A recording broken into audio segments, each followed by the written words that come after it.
বন্ধুরা, আজ তোমাদেরকে দেখাবো কীভাবে বিজয় দিবসের আরও একটি কার্ড তৈরি করা যায়। আমি নতুন পদ্ধতিতে আরও একটি কার্ডের ডেমো তোমাদের সামনে নিয়ে এসেছি। ঠিক এভাবে করে তোমরা আরও একটি নতুন ডিজাইনে বিজয় দিবসের কার্ড তৈরি করতে পারবে। আমার আজকে বিজয় দিবসের কার্ডটি আমি কার্ড পেপার দিয়ে তৈরি করে তোমাদেরকে দেখাবো। এর জন্য আমি প্রথমে ব্লু কালারের পেপার দিয়ে দোনো পাশে আটকে একটি নতুনভাবে কালার শেপ দিয়ে নিলাম। তারপরে সবুজ কালার দুই পাশে দিয়ে এবং মাঝখানে দিয়েছি রেড কালার, যা বাংলাদেশের পতাকাকে নিদর্শিত করে। তারপর বিভিন্ন কালারের ফ্লাওয়ার কাট করে আমি তা গ্লু দিয়ে আটকিয়ে নিয়েছি। মাঝখানে পোর্শনটায় আমি বাংলাদেশ লিখব।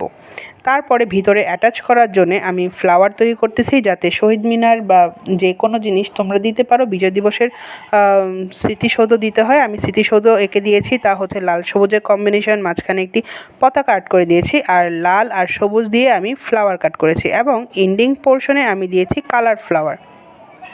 দেখো, আমার কার্ডটি তৈরি হয়ে গেছে। আমি এক পাশে লিখেছি বিজয় দিবসের শুভেচ্ছা, আর এক পাশে লিখেছি 16ই ডিসেম্বর, এবং মাঝখানে ইনভিটেশন কার্ডের লেখার জন্য আমি কিছু লেখা লিখে দিয়েছি, যা তোমাদের পছন্দ মতো তোমরা লিখতে পারো।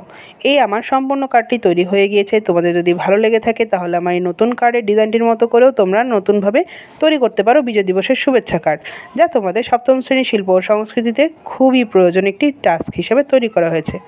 তো আজকে এই পর্যন্তই। আল্লাহ হাফেজ। ভালো লাগলে অবশ্যই লাইক, কমেন্ট এবং শেয়ার দিয়ে পাশে থাকবে। আল্লাহ হাফেজ। আর অবশ্যই সাবস্ক্রাইব করবে আমার চ্যানেলটি, ঠিক আছে?